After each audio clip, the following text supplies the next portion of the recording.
going, the deployment of the South African National Defence Force to parts of Cape Town is still a contentious issue for security experts. The army has been sent in there to help police deal with gangsterism, much to the relief of many residents. ENCA Stefan Hussen is tracking the deployment. Stefan, joining us live this hour from Bonteheuwel. Stefan, how much of a military presence is there in Bonteheuwel this weekend? Well, what we do understand is, and we will speak to the council, he's going to give us a bit of insight to that. We understand they were here last night as we were out with the police at the same time. The army was in Elsie's River, and apparently right after that they came through to the Bonteheuwel area. But you'll see behind me there is just a little gathering of the community here. Let's just address that first.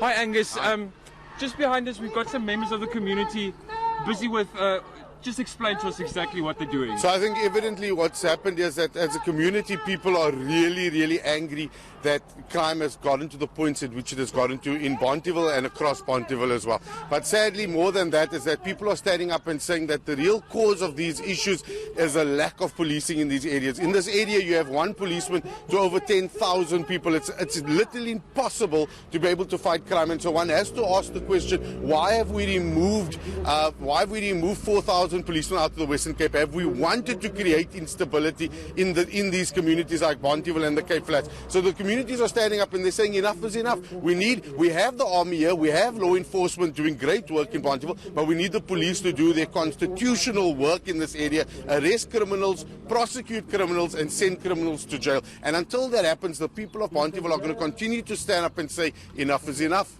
All right, now in that explanation to us, you did mention the army's presence here as well.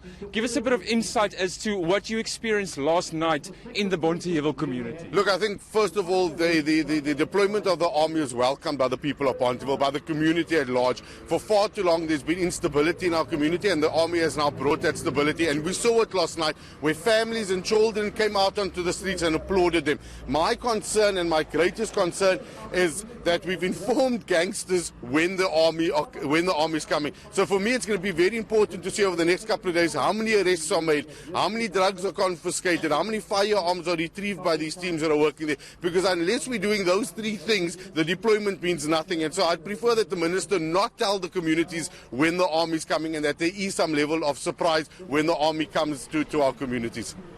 Thank you very much, Angus. We'll leave it there with you at the moment. There you go, guys. Exactly, again, what we've been hearing in all the communities. They are very happy to see the army here, but also there are some questions that remain. How effective is this going to be? How long are they going to stay? If it's just for the 3 months or a bit longer? Definitely the community is waiting to see the effectiveness of the SANDF and the heightened visible policing of the SAPS. ENCA reporter Stefan Hussen.